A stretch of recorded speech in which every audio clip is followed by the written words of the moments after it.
Kəlam Allahın adı və hükmü ilə buyurur. Vergi üçün bir bəndəmi incidənin düşməniyəm, hüküm günü bunu bildirəcəyəm. İldırım surəti ilə sirri öyrənən ərlər hər nə gördülər əgər, bax bu sözlərdən ötüb keçdilər. Açıq göz və görən göz demək yoxdur müxtəsər, görməkdənsə məhrumdur min göz varsa da əgər. Hər tarix şeir ilə alsa yaraşıq, şübhəsiz ki olacaq biraz dolaşıq. Bu dünya bir dolaşık düğündür. Düğün, dünen yazılanlar yazılmaz bugün. Göy altında Allah'tan başka elə bir isim yoktur ki, kimse onun vasitesi ile xilas ola bilsin. Odur ki, Allah buyurur, öz aranızda milletler olarak belə tərəfkeşlik etməyin. Biri-birinizin kanını tökmeyin. Biri-birinizi yurtlarınızdan qovmayın. Və sair ilaxır vergi üçün öz şəxsi mənafiyinizi güdərək insanlara əziyyət verməyin. Mənim sevincimi tam edin. Əks halda hər diz önümdə diz çökecektir. Bu nece olacak? Bu olur artık. Sadece insan şuuru bunu anlamır. Senin hakka girip iş kurmuşam, pul kazanmışam.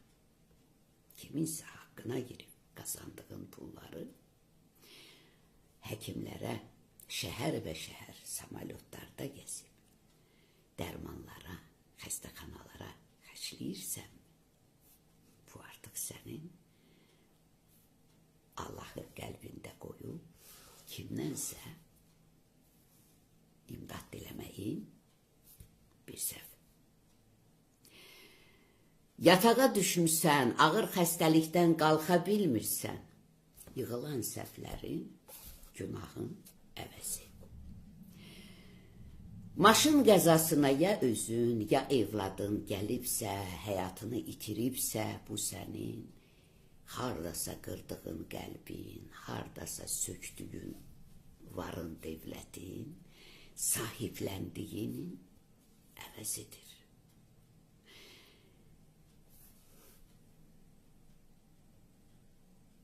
Təbii ki bunlar qınaq deyil, mühakime etmek değil, acı həqiqətdir. Bu həqiqət açıqlanmasa, insan doğru yolu necə anlaya bilər? İndi insan deyir ki, mən bunlardan necə qurtulum? İtiraf ən böyük hikmətdir. Bunun üçün əvvəlcə biz deyirik Allah bağışlayandır. Bağışlaya bilmiriksə, biz bədəl ödəməliyik. Bağışlamağı öyrənməliyik. Sanki qoyunun dibində Yusif kimi şükürümüzdə qalmalıyıq. Öncə bağışlamağı, taleyin hökmü ilə barışmağı və ən mühüm olanı bağışlamanı, gürura hakim olmağı öyrənməliyik. Və zəkat ildə bir dəfə fitrə deyil, ay içrə gəlirinə uyğun, həddi aşmadan zəkatdan qalma qanununa itayət etməliyik ki, zəkat imanın dirəyidir. Sevindir ki, sevinəsən, qanununun dirəyidir. Və bunları etdikdən sonra qəlb evinə, nə Kəbəyə, Nə məscidə, nə namaza, nə oruca, hicaba, nə dəstəmaza, nə Kərbala, nə digər millətlərdəki kilisələr, nə məşəd, nə pir, nə qəbir. Rəbb hər kəsin qəlb evindədir.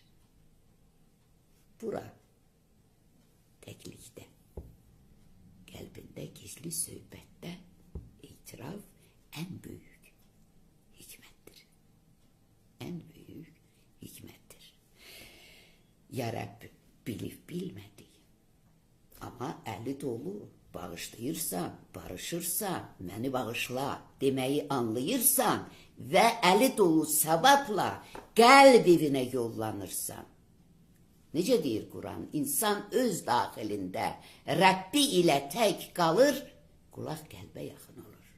Qəlbində Rəbbinə etiraf edirsən. Bilib bilmədiyim, unudub unutmadığım, anlayıb anlamadığım səhvlərimlə sənə dizin gəlirəm. Ya Rəbbim, qələt eləmişəm. Allaha ən yaxın yol budur. Biraz diqqətli olaq. Əks halda hər diz öz imanı, öz vicdanı, öz ruhu qarşısında diz çökəcəkdir. Mən Rəbbimdən diləyirəm ki, hər kəsin qəlbində bax bunları cücərtsin və hər kəs bundan bəhrələnsin və gözlər açılsın, qulaqların pası təmizlənsin, fikirlərin kifi getsin və insandır, insanlığı sevsin. Amin. Biraz dərindən düşünək.